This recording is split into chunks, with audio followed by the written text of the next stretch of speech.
Today Global with me, Ishita Mitra. It's Wednesday morning in the Indian capital, and at this hour, we bring you the latest from around the globe. Starting with Japan, the country's Prime Minister Fumio Kishida has announced that he's going to step down as the ruling party's leader in September. The decision will end his 3-year term, during which he pushed for higher wages and ramped up defense spending.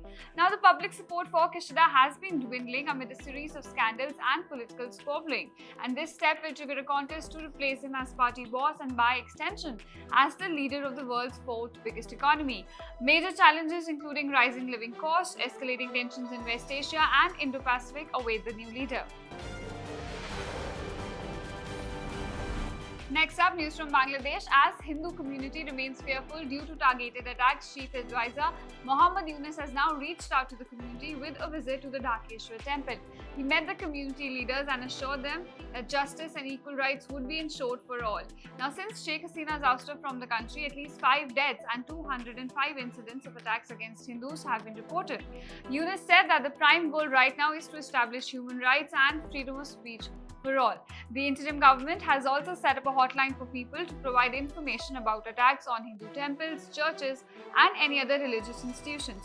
Remember, the Hindu community represents about 8% of the population in Bangladesh. It's a real dilemma for the Russian president. These are the words of US President Joe Biden in reference to the Ukraine's military incursion in Kursk.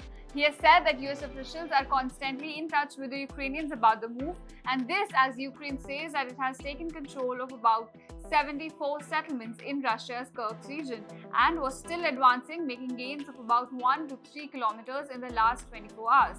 Ukrainian president has said that Kyiv's forces had rounded up Russian prisoners of war who could be now swapped for the captured Ukrainian fighters.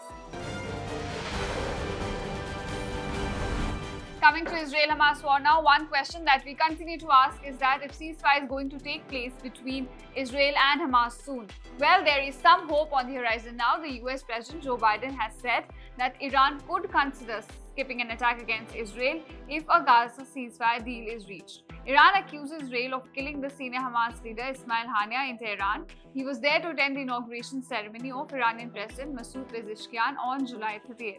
But Iran's foreign ministry has declined to exercise constraint on the offensive, as it is being urged by various quarters across the globe. It says that calls to exercise restraint contradict the principles of international law. The judgment day for the Thailand's Prime Minister. The country's constitutional court will decide the fate of Prime Minister in a ruling that could see him dismissed after less than a year in office. A real estate tycoon with no background in politics is the subject of a complaint from ex-senators appointed by the former military government. He has been accused of violating the constitution when he gave a cabinet post to a former lawyer who was once jailed. If the Prime Minister is removed, the 500-seat parliament must convene to choose a new premier.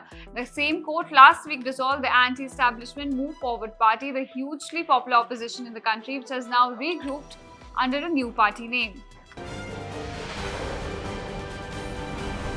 Commenting on the upcoming US election, New Delhi says that India will successfully work with the next president of the United States, regardless of who occupies the Oval Office. The country's foreign minister S. Jaishankar remarked that we generally don't comment on other people's elections because we also hope others don't comment on ours. Jaishankar added the importance of reworking relationships to adapt the current challenges, explaining that there will be rebalancing of relationships, with some becoming more important and others less so. He also highlighted the growth of the Indian community in the US over the years, stating that when Prime Minister Nehru first went to America, there were about 3,000 Indians, and when Prime Minister Narendra Modi went, it was about 3.3 million.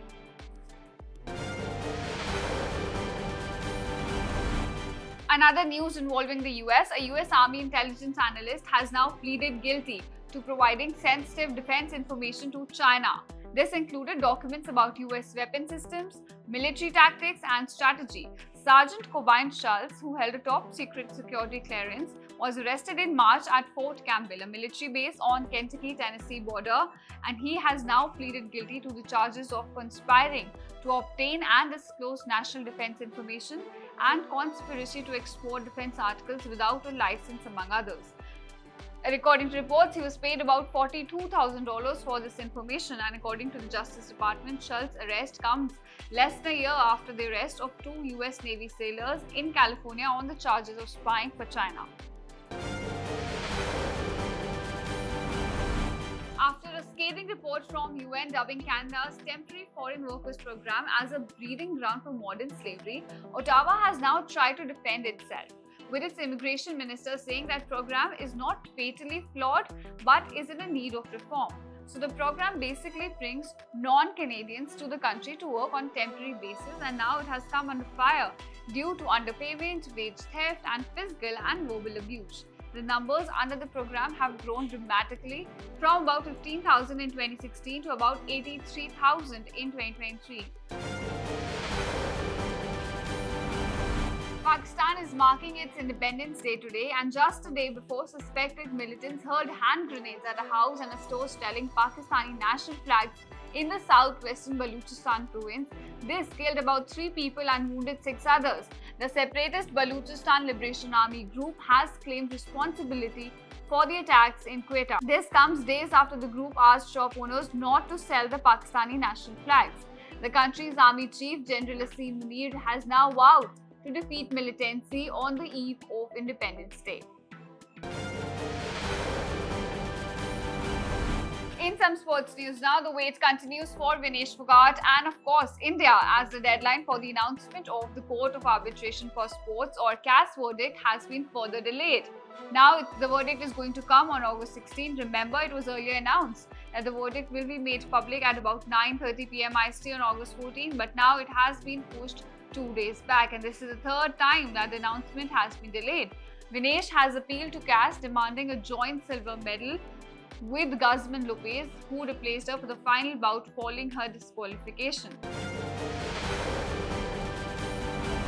Thank you so much for watching this segment. Stay tuned to India Today Global for more such updates.